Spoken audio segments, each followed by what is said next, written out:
Hello दोस्तों, मेरा नाम आदेश और आप देख रहे हैं पल्स अकेडमी।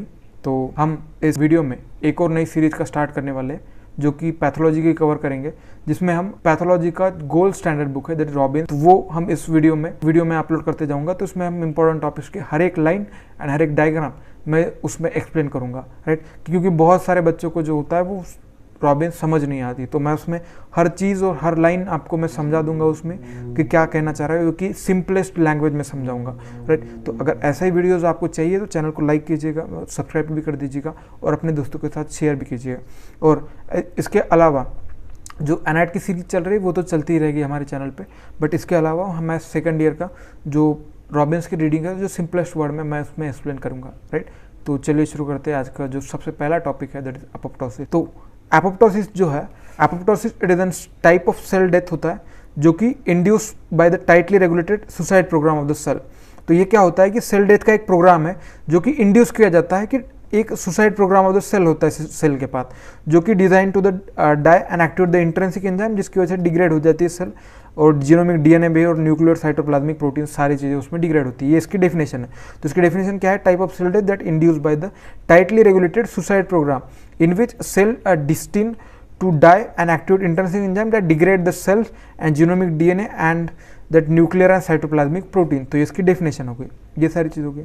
अब उसके बाद ये जो एपोप्टोसिस होता है, ये एपोप्टोसिस क्या करता है? पूरे सेल को डिग्रेड, मतलब उसका genomic DNA, nuclear and cytoplasmic protein उसको डिग्रेड कर देता है। बट ये एक डिग्रेड नहीं करता, वो चीज़ है वो प्लाज्मा मेम्ब्रेन को डिग्रेड नहीं करता, राइट। तो ये वाली सारी चीज़ हो गई। अब उसके बाद जो एपोप्टोसिस सेल होते हैं वो ब्रेक इनटू द प्लाज्मा, तो ब्रेकअप हो जाता है, और उसकी वजह से फिर क्या होता है, जो प्लाज्मा मेम्ब्रेन होता है, अब इसमें क्या होता है कि सारा जो साइटोप्लाज्मिक स्ट्रक्चर और न्यूक्लियर स्ट्रक्चर इसका ब्रेकडाउन हो जाता है, बट प्लाज्मा मेम्ब्रेन इंटैक्ट रहती है तभी। अब ये जो नॉर्मल सेल है इसकी प्लाज्मा मेम्ब्रेन समझ लीजिए, अंदर वाला स्ट्रक्चर सारा उसका एपोप्टोसिस हो गया, वो सारे ब्रेकडाउन हो गए। अब ये जो बॉडी बनेगी तो उसी के एपोप्टोसिस बॉडी कहते हैं। एपोप्टोसिस बॉडी क्या है?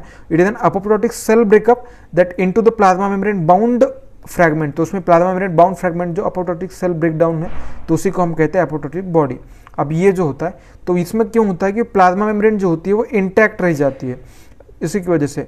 अभी प्लाज्मा मेम्ब्रेन इंटैक्ट रहने की वजह से फिर क्या करता है कि सरफेस कंपोनेंट जो होता है उसका, तो एक signal that is called the find me signal और ईट मी सिग्नल देता है, जो कि फॉर फैगोसाइटोसिस।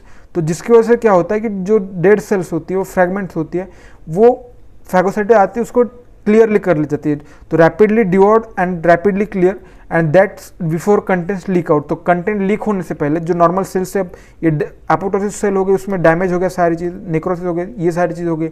अब इसके बाद इसको पूरा डिस्ट्रॉय करने के बाद ये प्लाज्मा मेम्ब्रेन इंटैक्ट रहने की वजह से इस पर एक जो सिग्नल थे, ईट मी सिग्नल और फाइंड मी सिग्नल, तो ये सिग्नल फिर क्या करते हैं कि फैगोसाइटिस को अट्रैक्ट करते हैं। तो फैगोसाइटिस क्या करते हैं? इसको सबसे पहले फैगोसाइटिस कर लेते हैं before the release of any content outside the, तो कंटेंट लीक से पहले उसको रिलीज करती है। और वही जो सबसे मेन रीजन है कि एपोप्टोसिस में इन्फ्लामेशन होता ही नहीं है, क्योंकि अब ये कोई कंटेंट बाहर आएगा ही नहीं, नॉर्मल सेल के तरह ही उसे बिहेव करेगा इम्यून सिस्टम, राइट। क्योंकि normal cell plasma membrane intact है, जब भी प्लाज्मा मेम्ब्रेन से बाहर कंटेंट आएगा तभी इसकी इन्फ्लामेशन होती है, राइट। तो यहाँ पे कंटेंट आने से पहले उसको फैगोसाइटोसिस वॉश आउट कर देती है, तो उसी की वजह से apoptosis does not include an any inflammatory reaction, तो वो उसका रीजन है।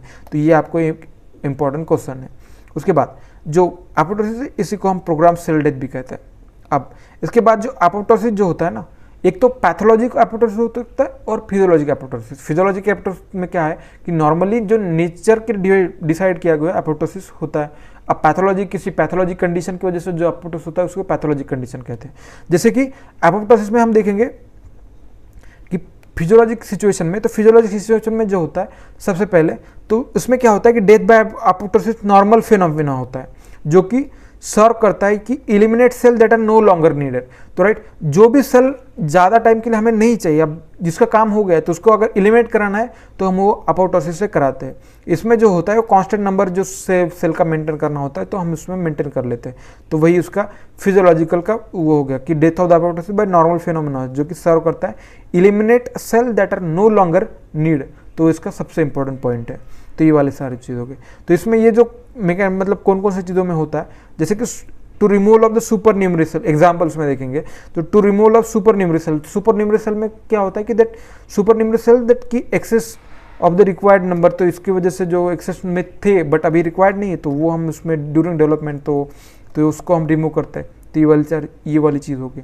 अब उसके बाद दूसरा होता है एग्जाम्पल, तो उसमें आते हैं कि हार्मोन डिपेंडेंट टिश्यू जो होते हैं, तो वो अगर हार्मोन विड्रॉ कर ले तो उसकी अपोप्टोसिस करनी है। जैसे कि क्या होता है एंडोमेट्रियम, राइट। तो एंडोमेट्रियम जो होता है ड्यूरिंग द मेंस्ट्रुएशन, अगर वो हार्मोन के इन्फ्लुएंस में फिर वो शेड भी हो जाता है, तो उसी को हम जो hormone dependent with hormone withdrawal जो उसका इवोल्यूशन अपोप्टोसिस हो जाता है, तो वो रिलीज हो जाता है। उसके अलावा ओवरियन फॉलिकुलर एट्रेसिया जब मेनोपॉज में होता है, नॉर्मली तो ओवरियन फॉलिकुलर चलते रहता है, बट जब मेनोपॉज आता है जो कि हार्मोन एब्सेंस हो जाता है तो एट्रेसिया हो जाता है उसका। उसके बाद तो लैक्टेटिंग ब्रेस्ट का मतलब वेनिंग जो रिग्रेशन हो जाता है जब, राइट, ये सारी चीज़ें उसमें आती है। उसके बाद तो cell terminal and cell proliferating population, तो उसमें भी आता है, जैसे कि immature lymphocyte in bone marrow अगर है तो उसको अगर मेंटेन करके रखना है तो वो भी अपोप्टोसिस से मेंटेन किया रखता है। उसके बाद तो elimination of potentially harm and self replicating lymphocyte, तो उसी को इलिमिनेट करना ये एक इंपॉर्टेंट काम है। उसके अलावा death of the host cell that serve to be useful purpose, जैसे किसी काम न्यूट्रोफिल ने कोई बैक्टीरिया इंजेक्ट कर लिया और फिर उसको डाइजेस्ट करना है तो वो अपोप्टोसिस से डाइजेस्ट करते हैं, राइट। तो neutrophil in acute inflammatory response और लिम्फोसाइट इन द इसमें इम्यून रिस्पॉन्स में हम आते हैं। तो ये वाली सारी चीज़ हो गई। अब देख लेते हैं पैथोलॉजिकल कंडीशन। तो पैथोलॉजिकल कंडीशन में क्या होता है कि तो इंज्योर्ड सेल जो कि बियॉन्ड रिपेयर है, राइट। तो कोई सेल इंज्योर्ड हो गया और उसको रिपेयर हो नहीं सकता, तो वो फिर अपोप्टोसिस में चल जाती है, जिसी को हम कहते हैं पैथोलॉजी ऑफ मतलब अपोप्टोसिस इन पैथोलॉजिकल कंडीशन। उसके बाद अब सबसे पहले किस कंडीशन में हो सकती है, जैसे कि डीएनए डैमेज। अब ये डीएनए डैमेज में क्या होता है कि एक तो डायरेक्टली हो सकता है डीएनए डैमेज, या फिर फ्री रेडिकल डैमेज कर दे डीएनए को, तो ये हो सकता है। अब इसके वजह से क्या डीएनए डैमेज हो गया हमारा। अब ये रिपेयर मैकेनिज्म, हमारे पास रिपेयर मैकेनिज्म होता है डीएनए को रिपेयर करने का, बट रिपेयर मैकेनिज्म भी हमको रिपेयर करने मतलब रिपेयर नहीं हो सकता।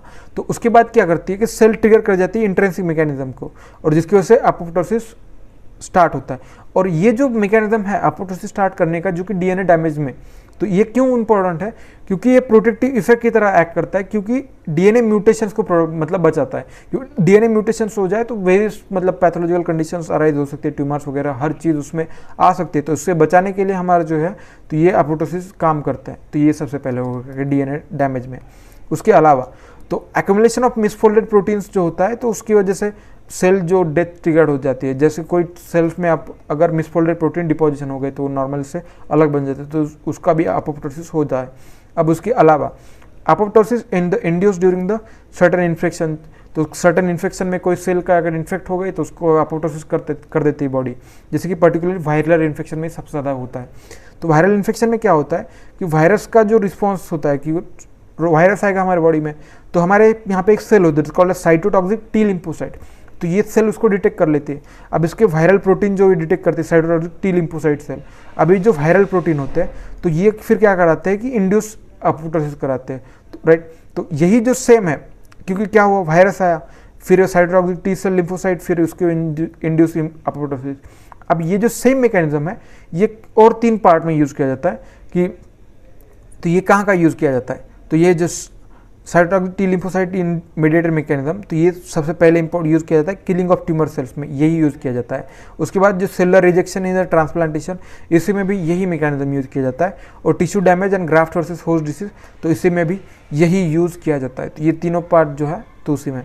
अब उसके बाद जो लास्ट वाला पार्ट देखिए, तो अपोप्टोसिस में भी contributing pathologic atrophy and parenchymal organism after the duct obstruction. तो अगर डक्ट ऑब्स्ट्रक्शन हो जाता है तो उसमें pathologic atrophy and parenchymal organs के मतलब जो होता है वो एट्रोपी आ जाती है। तो उसी को जो काम करता है वो अपोप्टोसिस की वजह से ही होता है। तो ये सारी चीज़ हो गई। अब ये हमने देख लिया फिजियोलॉजिकल और पैथोलॉजिकल कंडीशन में किस किस चीज़ों में एट्रोपी होती है या फिर अपोप्टोसिस होती है। अब उसके बाद देख लेंगे मॉर्फोलॉजिकल स्ट्रक्चर्स। तो मॉर्फोलॉजिकल स्ट्रक्चर्स में हम सबसे पहले 4 इंपॉर्टेंट मॉर्फोलॉजिकल स्ट्रक्चर देखेंगे जो कि आपको याद करने हैं। सबसे पहले सेल श्रिंकेज। अब ये जो सेल श्रिंकेज होता है तो इसमें क्या होता है कि सेल साइज जो होती है रिड्यूस हो जाती है और साइटोप्लाज्म जो होता है डेंस एंड इओसिनोफिलिक हो जाता है, जिसकी वजह से ऑर्गेनल्स होते हैं और नॉर्मल जो होते हैं बट टाइटली पैक्ड हो जाते हैं, क्योंकि सेल कॉम्पैक्ट हो गई, सेल श्रिंकेज हो गई, तो ऑर्गेनल नॉर्मल रहता है बट वो टाइटली पैक हो जाते हैं और साइटोप्लाज्म डेंस इओसिनोफिलिक होता है और सेल साइज रिड्यूस हो जाती है। अगर ये मैं आपको डायग्राम में दिखा दूँ तो यहाँ पे एक 2 पॉइंट ये वाला डायग्राम है, तो इसमें आपको अगर मैं यहाँ पे दिखा दूँ तो यहाँ पे आपको दिख रहा है, तो यहाँ पे एक सेल है जो कि सेल श्रिंकेज नॉर्मल साइज से सेल रिड्यूस हो गए, जिसकी वजह से साइटोप्लाज्म आपको इओसिनोफिलिक दिख रहा है। यहाँ पे पिंकिश कलर जो डार्क पिंक कलर दिख रहा है क्योंकि ये इओसिनोफिलिक हो गया और उसके में यही है। और ये देखिए ये वाला जो डार्क पिंकिश कलर हो गया तो ये वाली चीज़ हो गई। और इसमें जो सेल ऑर्गेनेल है वो नॉर्मल है, बट ये जो होता है तो उसमें कि जो मोर टाइटली पैक होते हैं। अब उसके अलावा दूसरी चीज़ होती है क्रोमैटिन कंडेंसेशन। सबसे पहले सेल श्रिंकेज हो गया। दूसरी चीज़ होती है मॉर्फोलॉजी में जो कि माइक्रोस्कोपिक मॉर्फोलॉजिकल माइक्रोस्कोपिक फीचर, तो माइक्रोस्कोपिक फीचर में सेल श्रिंकेज हो गया। फिर हो गया क्रोमैटिन कंडेंसेशन। तो क्रोमैटिन कंडेंसेशन में क्या होता है कि ये जो क्रोमैटिन कंडेंसेशन होता है मोस्ट कैरेक्टरिस्टिक फीचर होता है अपोप्टोसिस का। तो ये एक इम्पॉर्टेंट एमसीक्यू है, राइट। तो अपोप्टोसिस का जो मोस्ट इंपॉर्टेंट फीचर्स है तो क्रोमैटिन कंडेंसेशन, तो most characteristic features of apoptosis is chromatin condensation. तो क्रोमैटिन क्या होता है कि क्रोमैटिन जो हमारा ये वाला स्ट्रक्चर है तो ये क्रोमैटिन कंडेंस हो जाता है ऐसे सेल के बीच में। तो यहाँ पे देखेंगे तो chromatin aggregate peripherally and nuclear to the under the nuclear membrane and dense mass of various shape and size are form. तो यहाँ पे क्या होता है कि ये ऐसे इस तरीके से कंडेंस हो जाता है। तो ये देखिए ये नॉर्मल सेल है, इसके अंदर ये ऐसे इस तरीके से वो कंडेंस हो जाता है। तो उसी को हम कहते हैं कि न्यूक्लियर क्रोमैटिन कंडेंसेशन हो गया। अब उसके अलावा फॉर्मेशन ऑफ थर्ड जो है formation of cytoplasmic bread and apoptotic body. तो अपोप्टोटिक सेल जो होता है फर्स्ट जो एक्सटेंसिव सरफेस मेम्ब्रेन ब्लेबिंग। अब यहाँ पे इस डायग्राम में देख लीजिए तो ये सेल के अलावा आपको यहाँ पे ऐसे इस तरीके से थोड़ा थोड़ा बाहर आया हुआ पोर्शन दिख रहा है ऐसे ऐसे। ब्लेब्स मतलब क्या होता है कि नॉर्मल सेल्स है, इसमें ये वाला थोड़ा पोर्शन बाहर आ चुका है। अभी ये इस तरीके से नॉर्मल सेल है तो ये वाला ऐसे बाहर पोर्शन आ गया, तो ये ब्लेब्स उसी को कहते हैं। तो राइट, तो apoptosis cell show the extensive surface membrane blebbing, जिसकी वजह से फिर फॉलोड बाय फ्रैगमेंटेशन। तो ये ब्लेब्स का फिर फ्रैगमेंटेशन हो जाता है into the membrane bound apoptotic bodies. तो इसी का ये तो formation of cytoplasmic bleb and apoptotic bodies होता है। फिर phagocytosis of apoptotic cell of the phagocytosis of apoptotic cell and cell bodies by the macrophages. तो अपोप्टोटिक बॉडी जो होता है वो इंजेस्टेड बाय द मैक्रोफेजेस हो जाता है, degraded by the phagocytosis and associated enzyme जो लाइसोसोमल एंजाइम्स होते हैं। तो ये वाली सारी चीज़ हो गई। अब इसके अलावा यहाँ पे जो होता है वो फ्रैगमेंटेशन का इसी को एक्सप्लेन किया गया कि वही चीज़ है। अब यहाँ पे जो एक डायग्राम है तो ये वाली डायग्राम, तो इसमें आपको कैस्पेस 3 दिखाई दे रहा है। तो ये जो कैस्पेस 3 है वो इम्पोर्टेंट हॉलमार्क होता है अपोप्टोसिस का। मैं आगे आपको बता दूंगा ये चीज़। अब मैकेनिज्म ऑफ अपोप्टोसिस, तो मैकेनिज्म ऑफ अपोप्टोसिस जो होता है वो मैकेनिज्म रिजल्ट होता है एक्टिवेशन ऑफ एंजाइम्स, क्योंकि सेल के पास खुद के एंजाइम्स होते हैं उसको डिग्रेड करने के लिए, तो उसी से वो उसको डिग्रेड कर देती है।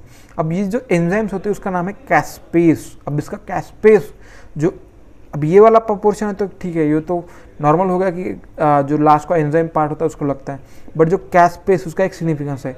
तो कैस्पेस तो ये क्या होता है कि सी, अब सी से क्या होता है कि इसमें एक सिस्टीन कंपोनेंट होता है, सिस्टीन, तो उसकी वजह से सी आता है। और जो ASP है उसमें होता है कि ये एस्पार्टिक एसिड के उस पर क्ल्यू कर देता है प्रोटीन को। तो caspase protein containing cysteine in the structure in the active site and cleave the protein after the aspartic. तो एस्पेटिक एसिड होने के बाद जो क्ल्यू कर देता है इसे, तो ये वाली चीज़ हो गई। तो राइट, तो ये वाला हो गया।